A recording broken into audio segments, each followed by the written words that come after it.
Haleluya. Haleluya. Amin. Ya, puji nama Tuhan. Firman Tuhan untuk kita semuanya hari ini Bapak Ibu, saya ambil dari kitab 1 Tesalonika pasal 5. 1 Tesalonika pasal 5 ayat 1 sampai dengan ayatnya yang ke-11. 1 Tesalonika pasal 5 ayat 1 sampai ayat 11. Mungkin Pak dia akan perangin boleh bantu saya untuk bacakan firman Tuhan. Ya. 1 Tesalonika 5 ini aja Pak. Oke, di sini Bapak. Ayat 1 sampai 11. Silakan dibaca semuanya Pak.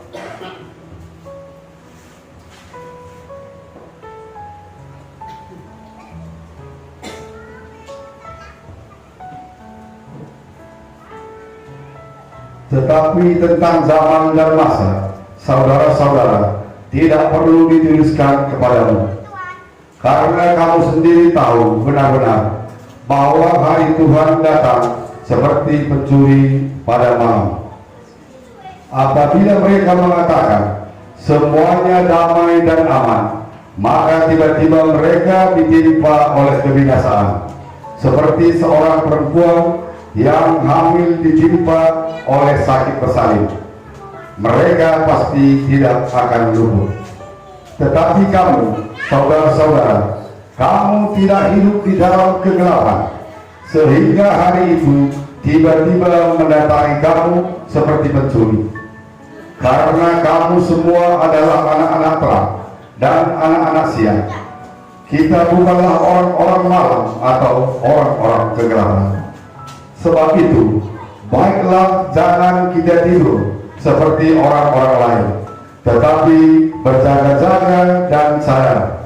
Sebab mereka yang tidur, tidur waktu malam, dan mereka yang mabuk, mabuk waktu malam. Tetapi kita yang adalah orang-orang siang, baiklah kita sadar, berbaju jirahkan iman dan kasih, dan berketopongkan pengharapan keselamatan. Karena Allah tidak menetapkan kita untuk ditimpa murka, maka untuk peroleh keselamatan oleh Yesus Kristus Tuhan kita, yang sudah mati untuk kita, supaya entah kita berjaga-jaga, entah kita tidur, kita hidup bersama-sama dengan Dia. Karena itu, nasihatilah seorang akan yang lain dan saling membangunlah kamu seperti yang memang kamu lakukan. Demikian firman Tuhan. Puji nama Tuhan. Terima kasih Pak. Ya, firman Tuhan hari ini dari 1 Tesalonika pasal 5 ayat 1 sampai dengan ayat 11. Sedikit latar belakangnya. Jemaat di Tesalonika ini adalah jemaat yang sangat majemuk, jemaat yang kebanyakan dari orang-orang yang dari dulunya Yunani akhirnya menjadi seorang pengikut Kristus. Dan mereka itu sangat dipengaruhi sekali dengan pola pikir yang cukup tinggi. Nah, waktu itu ketika dituliskannya surat ini, terutama pasal 5 ini, saudara, ada satu polemik di sana, ada satu pengajaran yang berkembang di sana yang berkata demikian. Hidup ini tenang-tenang aja. Ada yang namanya teologi keamanan dan kedamaian di sana. Artinya apa? Oh, Tuhan itu masih lama datangnya. Everything's gonna be okay. Semuanya akan baik-baik saja. Semua akan aman-aman saja. Saudara, akhirnya itu meninabobokan, menidurkan banyak sekali orang percaya yang ada di sana. Akhirnya mereka dalam hidupnya tidak lagi mempertahankan yang namanya prinsip-prinsip kekristenan. Mereka semua akhirnya berbaur dan gak ada lagi bedanya antara orang hidup yang benar dengan orang hidup yang tidak benar. Nah, saudaraku yang terkasih dalam nama Tuhan Yesus Kristus, tetapi kembali Rasul Paulus mengingatkan kembali jemaat di sini. Dengar ini baik, katanya saudara. Kamu tahu bahwasanya hari Tuhan itu pasti akan tiba. Paulus mengingatkan mereka kembali. Nah, saudara, ada pemahaman mereka. Orang-orang di Tesalonika akhirnya sebagian kelompok akhirnya mulai menghitung-hitung.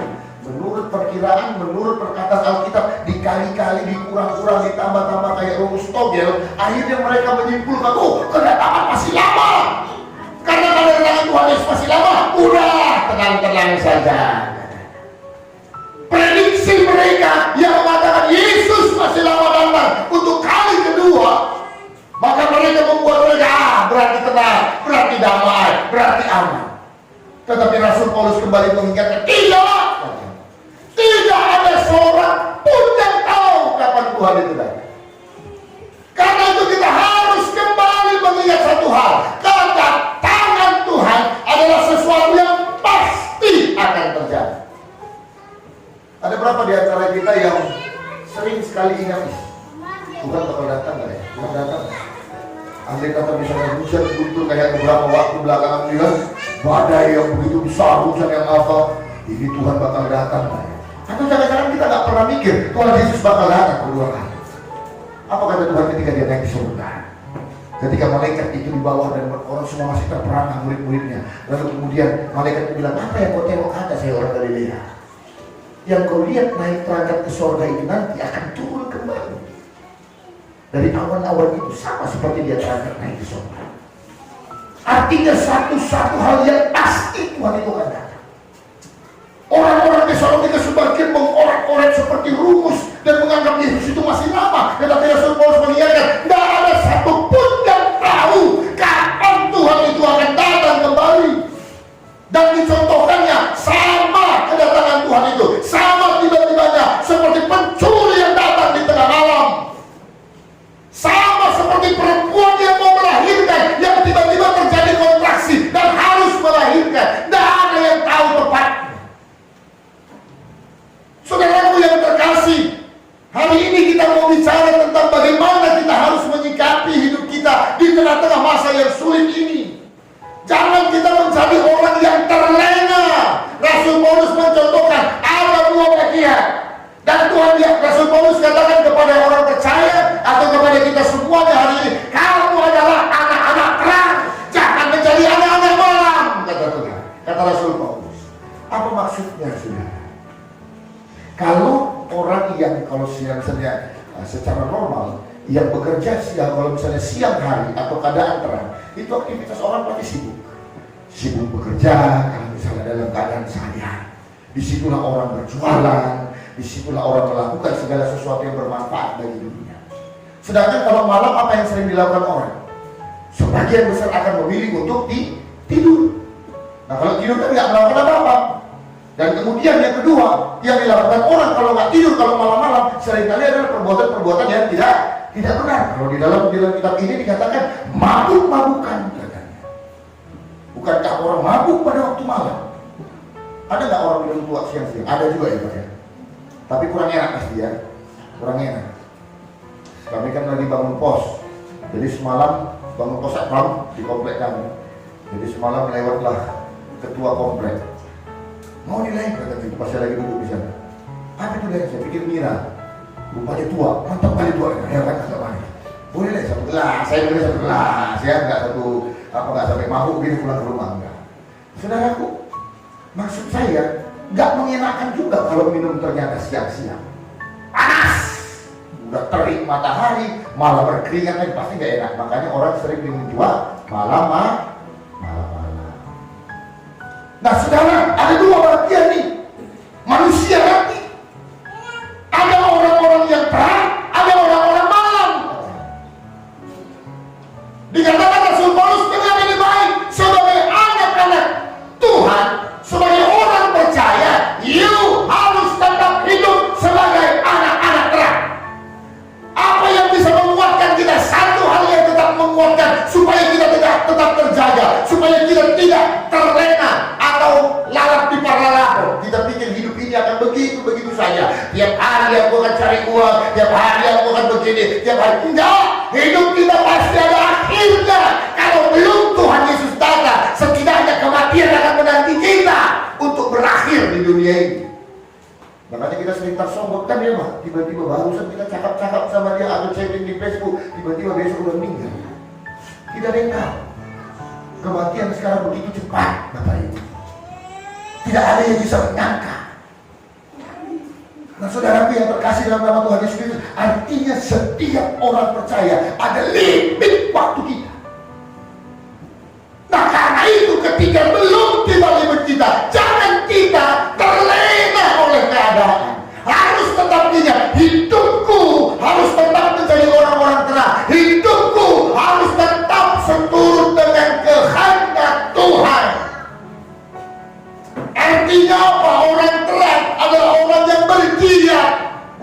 cuma untuk kita, tapi bergiat untuk kemuliaan nama Tuhan. Jangan hanya giat untuk diri sendiri. Cari uang, banting tulang-tulang dibanting, pintu dibanting, semua dibanting. Saudaraku, dan kemudian jangan kita terlena seperti orang yang tidur yang tidak tahu lagi masalah. Kita terlena akan satu hal yang paling penting. Kita ada untuk mempermuliakan nama Tuhan. Sekarang orang banyak sekali terlena hidupnya, Bapak Ibu. Kemarin tadi pagi kami cerita sama ibu di mobil, ada temennya katanya beli sepeda. Tahu sepeda kan? Roda 2 120 juta. Sekarang naik sepeda itu udah lifestyle, ya kan? Apalagi orang-orang mau naik pangkat supaya bisa bergaul dengan orang-orang hebat, maka bernaik sepeda bersama. Saya lihat kemarin di OLX ada sepeda Brompton namanya, itu second dijual 90 juta. Jangan mau pikir kan? Sepeda. Sekali lagi sepeda. Bayangkan uangnya dihabiskan. Saya nggak salah ya, bukan persoalan boleh atau nggak boleh gitu. Kalau saudara punya uang lebih ya itu uang saudara berhak. Hanya saja maksud saya, jangan kita terlalap oleh dunia ini, mengejar sesuatu yang hanya di dunia, seolah-olah kita tidak bakal mati, seolah-olah Tuhan itu tidak bakal datang kembali. Hidup kita abdikan hanya untuk dunia ini. Makanya sebenarnya rumus hidup sebenarnya sederhana kok sama Tuhan. Betul. Tidak pernah sekalipun pengajaran di dalam firman Tuhan menyuruh kita supaya kaya raya. Nggak ada. Itu sebabnya dalam doa Bapa kami yang diajarkannya pun apa? Berikanlah kami makanan kami hari ini yang kurang keras. Secukupnya maksudnya kayak mana tuh? Ya cukup, pas lapar kita makan, cukup dia ada. Kalau seandainya seperti itu gaya hidup kita, sederhana gak hidup kita? Sederhana. Yang buat kita susah bukan karena beras gak ada, betul ya? Yang buat kita susah karena apa? Kereta kita mau minta ganti, Mio udah jelek kali, maunya NX lari maunya, kan begitu. Itu yang buat kita susah, Bapak Ibu. Yang buat kita susah itu apa? Bukan karena nggak makannya, tapi kita pengen supaya anak kita sekolah dengan harga yang cukup mahal. Kita pengen supaya rumah kita jauh lebih besar. Akhirnya susah karena itu. Dan hidup kita diperbudak oleh dunia hanya karena persoalan ini. Dan akhirnya saudara, karena tercurah pemikiran kita hanya untuk perkara-perkara dunia, kita melupakan satu hal yang penting. Kita tidak lagi menjaga kesucian kita. Kita menganggap tidak perlu lagi kita beribadah. Kita menganggap kita tidak punya waktu lagi untuk bisa berkomunikasi dengan Tuhan di dalam doa kita. Ini yang mengerikan dan ini yang Paulus mau katakan kepada jemaat di Tesalonika. Hati-hati. Karena kedatangan Tuhan itu pasti seperti pencuri di tengah malam dan seperti perempuan yang mau melahirkan. Tadi cerita juga saya, ada seorang kerja di BUMN karena gaya hidup sekarang kan, jadi banyak pejabat-pejabat itu sibuk beli sepeda yang mahal-mahal itu. Jadi ada seorang bapak-bapak yang kerja di salah satu BUMN, bisa disebutlah kan BUMN apa, tapi mantap lah pokoknya bekerja di situ. Beli sepeda, dia beli sepeda baru, harganya 35 juta. Cuman karena istrinya, ya kan, kebetulan buruh tabar pula istrinya. Ini kebetulan buruh tabar. Agak cerewet istrinya kalau misalnya suaminya ini boros-boros gitu ya. Apalagi di masa sulit kayak gini. Kemudian ketika dibawanya pulang ke rumah, lalu istrinya lihat, yuk, sepeda itu. Sepeda murah-murahnya namanya disuruh bos di kantor atau apa. Berapa itu harga itu berapa? Cuma 3 juta itu kan. Kok sibuk kali, bukannya mahal-mahal itu. Dia berbohong sama istri. Karena apa? Dia takut kalau dibilang 35 juta apa enggak keluar teropah-teropah itu ya kan, melempar dia kan begitu. Nah saudara, singkat cerita, seminggu kemudian kebetulan ada kawan istrinya ini main ke rumahnya. Terus ketika ngobrol ibu-ibu ini, ditengok, sepeda siapa ini, bagus sekali kan, kawannya ini. Inilah sepeda bapak siapa, baru dibelinya kemarin katanya gitu. Berapa dibelinya dah? 3 juta katanya. Dah, aku pengen kan sepeda kayak gini dah. Ku beli aja lah sepeda ini, gak apa-apa dah. Ku beli lebih dah. Berapa dah beli? Ku beli 7 juta dah, gak apa-apa. Aku suruh kali dah. Di MX dia apa, aku tengok kayak gini. Harganya dah. Tapi gak apa-apa, gak ambil 7 juta pun gak apa-apa, gak rugi proses. Selama kali aku ngidam kali sepeda kayak gini. Betul dah, betul. Kalau hati si ibu ini kan, pasti kalau nanti senang lah bapak siapa ini, untung bisa kubuat dia kan. Dari 3 juta ini 7 juta. Dijadikan. Pulang suaminya kerja. Oh, naik sepeda tadi. Mana sepeda ini pak? Pak, gini loh pak. Aku berhasil ini pak. Udah kayak mama pandai, aku udah pandai aku jualan sekarang ini. Semua disuap. Dari mana aku nih pak? Kenapa? Sepedamu itu laku aku buat sama kawan mama siapa aku jual. Aku jual 7 juta pak. Salah, enggak ngaku bahaya dong. Waduh, dia baru kecam. Oh iya.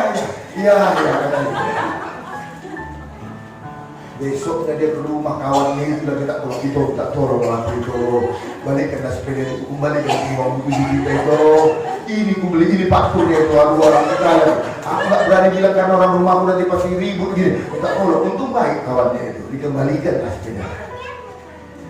Saudaraku, akhirnya masalah demi masalah itu bukan karena Tuhan tidak memberkati kita, tetapi karena kita yang hidup tertidur sebagai anak-anak malam, yang hanya mengejar perkara dunia, yang hanya terlalu ambisi akan dunia, yang hanya ingin terlihat hebat.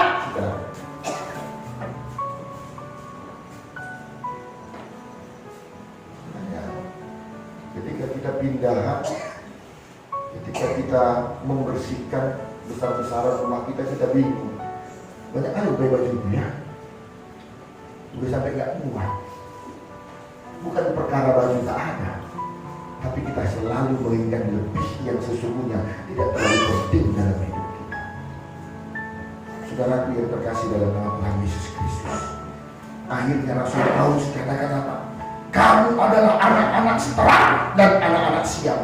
Kita bukanlah orang-orang malam atau orang-orang kegelapan. Sebab itu baiklah jangan tidur seperti orang-orang lain, tetapi berjaga-jaga dan sadar. Bu, COVID-19 belum apa-apanya. Akan ada lagi tantangan yang jauh lebih berat ke depannya lagi nanti. Karena itu berjaga-jagalah buat kita semuanya. Kalau dalam ilustrasi Tuhan Yesus, mari kita seperti mempelai yang tetap memelihara pelitanya tetap menyala. Jangan sampai minyak kita habis.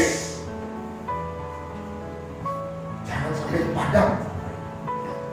Karena itu, kalau sekarang keadaan sulit, keadaan lagi susah, ini waktunya buat kita untuk semakin mendekat kepada Tuhan. Amin. Semakin mendekat. Ini waktunya kita semakin Tuhan gak ada bisa kuandalkan. Waduh, kurasa kalau dulu dia merasa punya uang bangun Mall Manhattan, gua sekarang lagi udah bakal susahnya. Kita pikir satu outlet aja berapa dia itu sewanya, disewakan orang berapa ratus juta setahun. Tapi apa yang terjadi? Gara-gara COVID semua mall tutup. Berapa banyak yang apa? Rugi. Kalau kita susah, orang yang kaya yang berduit banyak kali utang itu makin nambah. Makin susah. Bapak Ibu, mari kita menjadi orang yang berjaga-jaga. Hidup itu perlu. Bekerja itu Tuhan gak suruh kita jadi orang malas. Gak boleh orang Kristen malas. Kita harus jadi orang yang mau kerja. Tetapi tidak ingin menjadi fokus semuanya dalam kehidupan kita. Bukan perkara dunia. Ketika kita bekerja, kita mau untuk melayani Tuhan supaya dipenuhi segala kebutuhan kita. Tetapi untuk mengejar dunia dan terlalu menikmatinya, itu yang Tuhan tidak berkenan. Ayo saudara, tetaplah menjadi orang-orang yang setia. Jangan pernah tinggalkan Tuhan. Jangan pernah pada akhirnya kita menjadi orang yang tidak sadar. Risiko orang terlalu banyak tidur, atas risiko orang tidur itu kan banyak. Banyak rumah orang dimalingi karena apa? Tidur. Nggak sadar dia. Udah keretanya disorongi, TV-nya diangkat, dia masih enak. Risiko tidur itu besar, Bapak Ibu. Ada awan besar, awan kecil, waktu itu sedang bertemu di langit, lalu bilang, kita taruhan apa? Mana kita lebih hebat? Caranya kayak mana? Itu ada seekor monyet, seekor kera, itu lagi memanjat pohon kelapa. Siapa dari antara kita yang bisa menjatuhkan monyet itu dari pohon kelapa, berarti dia jauh lebih hebat. Oh boleh, kata si kecil. Lalu awan besar itu, kalau gitu aku di luar, silahkan, kata si kecil. Datang awan besar itu, dia gembungkan dadanya, lalu dia tiup sekuat-kuatnya kepada monyet tadi yang ada di atas kelapa. Dia tiup. Apakah monyet itu jatuh? Enggak. Monyet itu makin kuat meluk kelapa. Dia walaupun dia tetap meluk kelapa, makin kuat. Sampai habis napas si awan besar. Nyerah, Mbah, kau udah bilang. Datang awan kecil sekarang bilang. Awan kecil tadi apa dibuatnya? Dia tiupkan sepoi-sepoi. Kena ke muka monyet ini sikit-sikit. Kena ke muka monyet tadi. Makin lama mulai ngantuk dan kemudian karena tertidur, terlepaslah tangannya dari batang kelapa tadi, monyet tadi pun jatuh. Saudara, hati-hati. Ingat. Semua yang ada di hadapan kita itu semua yang benar adalah hubungan kita dengan Tuhan. Itu yang benar. Makanya pada akhirnya banyak orang tak sombong. Padahal dia aktif kali di gereja ya. Padahal dia kayak hebat kali di gereja ya. Kok masih kesurupan juga? Ada. Padahal kayaknya nengoknya luar biasa kali ya. Hebat kali begini dan apa. Ternyata pindah ke agama lain. Ada. Apa yang terlihat ini tak semuanya benar. Tapi yang fakta dan nyata adalah bangun hubungan yang benar dengan Tuhan. Ini waktunya kita bersekutu dengan sungguh-sungguh kepada Tuhan. Baiklah kita sadar, berbagi silakan iman dan kasih, dan berkotopongkan pengharapan keselamatan. Waktu yang susah, ini waktunya buat kita untuk mengenakan kelengkapan rohani kita. Apa itu saudara? Tetap gunakan iman. Masa yang susah, engkau akan mulai digoda oleh iblis. Gawat hidup, bahaya kau. Bagaimana ini? Bagaimana? Kita mulai gentar, tetapi dengar lebih baik. Saya anak Tuhan. Kita anak Tuhan. Katakan terus kepada dakwaan iblis itu. Oh, saya anaknya. Pasti saya akan dipeliharanya. Semua pasti akan bisa dibebaskannya. Kemudian kita juga harus selain berbagi silakan iman, juga menjadi membagikan kasih. Tunjukkan kasih itu, Bapak Ibu. Sekarang orang udah begitu susah. Saudara, jangan jadi orang pada akhirnya lebih suka orang ke diskotik atau kafe daripada ke gereja. Kenapa? Karena gereja tempat jadinya kumpulan orang-orang yang suka menghakimi. Ya kan? Ketika dia datang, ada seorang bapak ketika datang ke gereja, apa yang terjadi, saudara? Dia seperti yang dihakimi. Karena dia tak tahu nyanyi, empat kali gak pernah gereja, gak tahu dari gereja. Ketika satu saat ditolong, cobalah silakan berdoa. Akhirnya dia, aduh jangan aku lah, tengoklah kan kurang imannya, empat kali gak pernah berdoa. Tengoklah itu, apanya? Sepatunya pun itu terus di gereja. Celananya pun kayak gitu lah. Diyakini terus. Sedangkan dia waktu ke kafe, diajak kawannya dia ke kafe, tersenggolnya gelas, jatuhlah botol bir tadi. Terus datang pelayan dan saya, udah apa, nggak apa-apa, biasanya itu bang tersenggol. Dalam hati lagi, di gereja dihakimi, aku di sini didukung. Terus lebih enak lah di kafe daripada di gereja. Akhirnya kita sampai ke gereja. Saudara, Bapak Ibu, kita harus saling mengasihi. Amin. Amin. Jangan pikir istrimu aja yang capek kali, jangan pikir hanya kau yang paling capek cari uang lalu suamimu tenang-tenang atau dipikir juga. Ini waktunya seringkali dipaparkan iblis untuk saling menyalahkan. Kau lah Pak Anju apa kerjamu? Kau mau yang begini, gak ada lagi kan? Terus kau pikir aku gak pikir baik, terus aku begini, udah jelek, saling salah. Kau merasa bukan karena COVID kau makanya gak dikasih pulang. Memang kau misalnya kau memang lebih suka warisan daripada hidup sama anak. Mungkin kayak gitu kata Bu Haji gua, gimana tahu. Jadi sering bisa menyalahkan satu dengan yang lain. Hati-hati. Biarlah kasih itu yang terdepan. Amin. Kalau engkau diikat sebagai suami dan istri, percayalah suamimu berjuang untukmu dan engkau pasti berjuang juga untuk keluargamu. Semua kita harus saling mengasihi. Semua kita waktunya untuk saling mendukung satu dengan yang lain. Jadi jangan kira Bapak Ibu, banyak kali uang gereja waktu kita kasih bantuan tiap bulan pada masa 3 bulan yang lalu, nggak ada. Dari mana pemasukan pendeta persembahan? Tak ada, ya kan? Memang nggak dikirim kok. Tapi enggak, ini waktunya buat kita untuk lebih menonjolkan kita punya kasih. Dan kalau kita mengasihi orang, kita percaya kita pun dikasih Tuhan dengan luar biasa. Dan ada berkat Tuhan yang diberikan Tuhan buat kita semuanya. Amin. Jadi jangan menyalahkan satu dengan yang lain. Amin. Nanti bilang sama suaminya, bilang sama istrinya, udah kita jangan saling menyalahkan. Kita harus saling mendukung. Haleluya. Saudara, dan karena itu nasihat kita seorang akan yang lain dan saling membangunlah kamu seperti yang memang kamu lakukan. Berjaga-jagalah. Jangan mau tertidur. Kita anak-anak terang, tunjukkan terus sikap kita sebagai anak-anak terang. Dan saling mendukung satu dengan yang lain. Ini bukan waktunya untuk saling menyalahkan, tapi saling mensupport di dalam kasih satu dengan yang lain. Dan firman Tuhan hari ini boleh menjadi berkat buat kita semuanya. Tuhan Yesus memberkati. Kita bersatu dalam doa. Terima kasih Bapa yang baik, Allah kami yang hidup. Bersyukur kami Tuhan, kalau hari ini firman-Mu sudah boleh mengajarkan kepada kami supaya kami Tuhan boleh berjaga-jaga. Jangan kami lalap Tuhan akan dunia ini. Sehingga kami merasa semuanya akan baik-baik saja, semuanya masih lama terjadi dan sebagainya. Tapi biarlah kami menyadari satu hal, hidup kami Tuhan sementara. Engkau pasti akan datang kedua kali bagi kami. Engkau pasti, kami suatu saat harus mempertanggungjawabkan apa yang kami perbuat di dalam kehidupan kami. Karena itu ajar kami untuk terus berlaku sebagai anak-anak terang, sebagai orang-orang, anak-anak Tuhan yang Tuhan percaya. Apa di dalam surga, ajar kami Tuhan untuk di masa yang sulit ini kami tidak menyalahkan satu dengan yang lain, tetapi menggunakan iman. Kalau kami anak Tuhan pelihara, Tuhan akan tolong dan Tuhan akan berkati. Dan kami mempergunakan kasih. Ini bukan waktunya bagi kami untuk saling menyalahkan satu dengan yang lain, tetapi saling mendukung satu dengan yang lain di dalam kasih. Terima kasih Bapak. Biarlah firman hari ini boleh menjadi berkat buat kami semua.